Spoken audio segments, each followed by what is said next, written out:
Hello दोस्तों, स्वागत है हमारे यूट्यूब चैनल पर। और एक लेक्चर सीरीज आज हम लेके आए हैं जो बहुत ही इंपॉर्टेंट टॉपिक पे है, जिसे classification of law in legal method कहते हैं।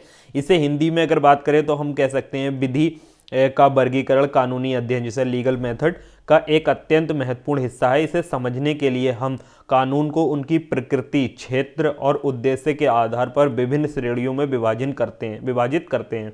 यहाँ विधि के वर्गीकरण की एक विस्तृत रूपरेखा दी गई है। और नेक्स्ट देखें तो सार्वजनिक और निजी विधि, जिसे पब्लिक एंड प्राइवेट लॉ कहते हैं। यह वर्गीकरण इस आधार पर है कि कानून किन पक्षों के बीच संबंधों को नियंत्रित करता है। पब्लिक लॉ जो होता है वो यह राज्य और व्यक्तियों के बीच संबंधों को नियंत्रित करती है। इसमें राज्य एक पक्ष होता है और दूसरा पक्ष होता है पब्लिक में से कोई। उदाहरण में संवैधानिक विधि जैसे कॉन्स्टिट्यूशनल लॉ, एडमिनिस्ट्रेटिव लॉ और क्रिमिनल लॉ। निजी विधि जो प्राइवेट लॉ होती है, इसमें सिविल लॉ भी कहा जा सकता है। यहाँ व्यक्तियों के बीच निजी संबंधों का नियंत्रण होता है। इसमें दो पार्टी अगर होंगी तो एक पार्टी सरकार होगी, दूसरा पार्टी पब्लिक में से कोई होगा। इसमें प्राइवेट लॉ में दो पार्टी तो होंगी, बट दोनों पार्टी पब्लिक से ही होंगी, सरकार से कोई नहीं होगा। देखिए उदाहरण में जैसे कॉन्ट्रैक्ट लॉ हो गया, और प्रॉपर्टी लॉ हो गया और फैमिली लॉ हो गया। इनमें आपने देखा होगा कि कॉन्ट्रैक्ट जो होता है वो दो पर्सन के बीच होता है, ना कि सरकार और पर्सन के बीच में। प्रॉपर्टी लॉ, इसमें भी दो देखे होंगे कि दो ही पर्सन होंगे, उन्हीं दो के बीच में होगा प्रॉपर्टी लॉ। जितना भी होगा प्रॉपर्टी कॉन्ट्रैक्ट होगा या कुछ भी होगा, लेकिन इसमें सरकार इंटरफेयर नहीं करती। फैमिली लॉ में भी सेम होगा। इसमें दो पार्टी होगी, हस्बैंड वाइफ होंगे, माता पिता होंगे, बच्चे बीवी होंगे, पिता होगा, मतलब बेटा पिता होगा या बेटी पिता होगा, बेटा माँ होगा या बेटी माँ होगा, इस तरीके का होगा। बट सरकार इसमें नहीं होगी। ऐसी सारभूत और प्रक्रियात्मक विधि, यह वर्गीकरण कानून के कार्य पर आधारित है। सारभूत विधि यह कानून अधिकारों, कर्तव्यों और दायित्वों को परिभाषित करता है। यह बताता है कि क्या अपराध है और या आपके क्या अधिकार हैं। ये आपके अधिकार के बारे में बात करता है, या आपके क्या अधिकार हैं और क्या अपराध है आपका। ये सब्सटेंटिव लॉ ये आपको बताता है। उदाहरण जैसे आईपीसी हो गई, जो अभी इस समय पे बीएनएसएस, या हिंदू विवाह अधिनियम। इस प्रक्रियात्मक प्रोसीजरल लॉ, यह वह विधि है जो बताती है कि सारभूत विधि को कैसे लागू किया जाएगा। यह अदालती कार्यवाही के चरणों को निर्धारित करती है, जैसे दंड प्रक्रिया संहिता सीआरपीसी और या बीएनएसएस। सीआरपीसी पहले थी, या न्यू मेजर एक्ट, न्यू कानून में हो गई है बीएनएसएस, या सीपीसी, ठीक है, या सीपीसी नागरिक प्रक्रिया संहिता।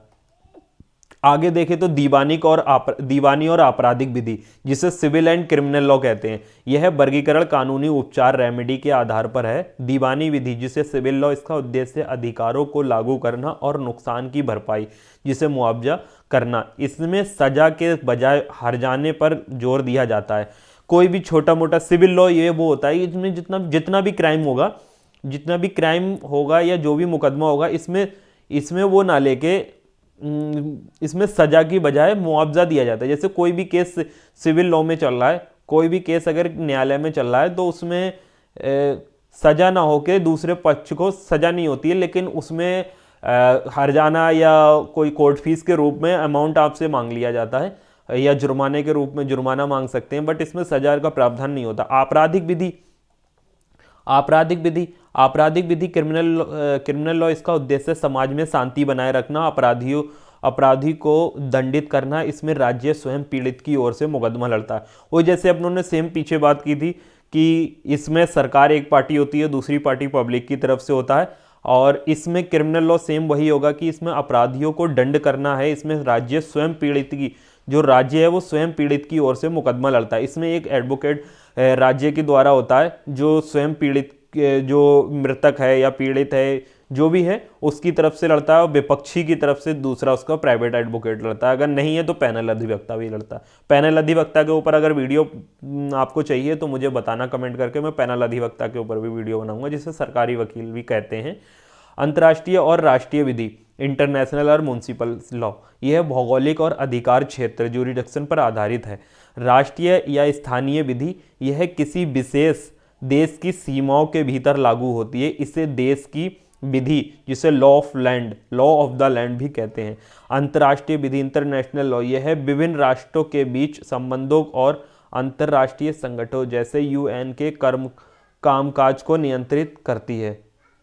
आगे की बात करें तो कानूनी पद्धति, लीगल मेथड में विधि के वर्गीकरण को बेहतर ढंग से समझने के लिए न्यायालय द्वारा दिए गए निर्णय, जिसे केस मील के पत्थर साबित होते हैं, जो केस लॉ होते हैं वो मील के पत्थर साबित होते हैं। ये तीन सबसे महत्वपूर्ण केस लॉ दिए गए हैं जो कानून के भिन्न प्रकारों को, उनके बीच के अंतर स्पष्ट करते हैं। अच्छा, अगर मील के पत्थर की अगर बात करें तो मील का पत्थर जैसे सुप्रीम कोर्ट और हाई कोर्ट, हमारे यहाँ देश में दो सुप्रीम कोर्ट और हाई कोर्ट ऐसे दो कोर्ट हैं जिन्होंने अगर एक बार आदेश दे दिया किसी चीज़ का तो वो समझ लो हमेशा के लिए लागू होना। अगर उसको पलटना है, उस आदेश को पलटना है तो सेम वैसा ही केस आपको दोबारा से कोई डालना पड़ेगा। अगर उसमें फैक्ट दिखते हैं तभी वो मील का पत्थर बदल सकता है, वरना नहीं बदल सकता। सुप्रीम कोर्ट ने जो जजमेंट दे दिया वो मील का पत्थर होगा, या हाई कोर्ट ने जो जजमेंट दे दिया वो भी मील का पत्थर होगा। उसे पलटने के लिए या तो सुप्रीम कोर्ट कोई नया जजमेंट पास करे या हाई कोर्ट नया जजमेंट पास करे, तभी वो होगा।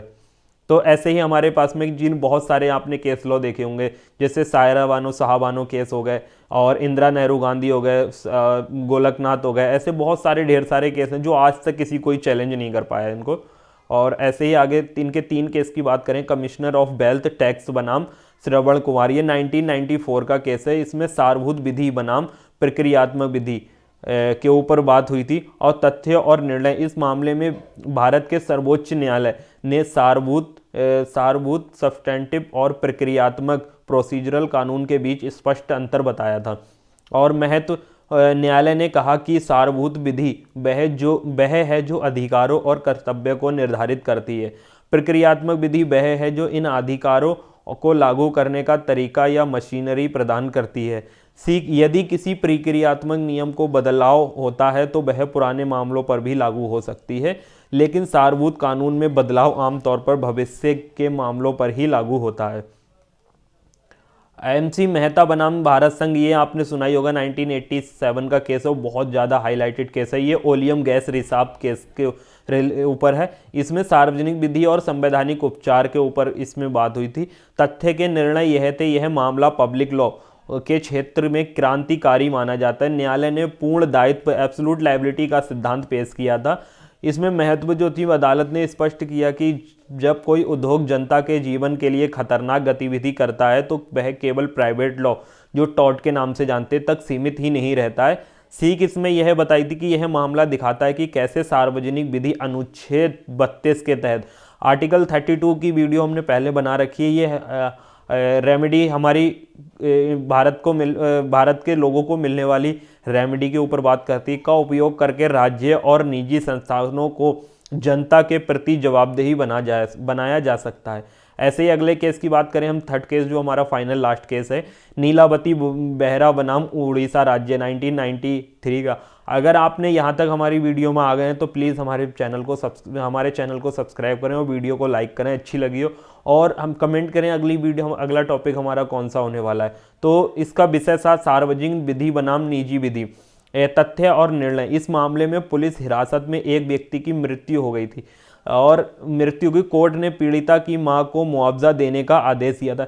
इसका निर्णय था कि जो एक व्यक्ति था उसको पुलिस ने हिरासत में लिया था और उसकी जेल में ही मृत्यु हो गई थी। जब इसको जो नीलावती बेहरा थी, इसने हाई कोर्ट में जब कोर्ट में चैलेंज किया तो मामला सामने आया कि कोर्ट ने कहा कि पीड़िता की मां है उसको मुआवजा मिलना चाहिए। इस केस में न्यायालय ने पब्लिक लॉ रेमेडी और प्राइवेट लॉ रेमेडी के बीच अंतर स्पष्ट किया था, और कोर्ट ने कहा कि मौलिक अधिकारों के उल्लंघन के लिए पब्लिक लॉ के तहत मुआवजा देना प्राइवेट लॉ जैसे हर्जाना का मुकदमा से अलग है। यह राज्य की संप्रभु शक्ति के दुरुपयोग पर एक अंकुश है। और इसी तरह हमारी वीडियो यहाँ पे समाप्त होती है, और हमारे चैनल पर बने रहने के लिए धन्यवाद। चलती है, मिलते हैं नेक्स्ट वीडियो में। Thank you, bye bye.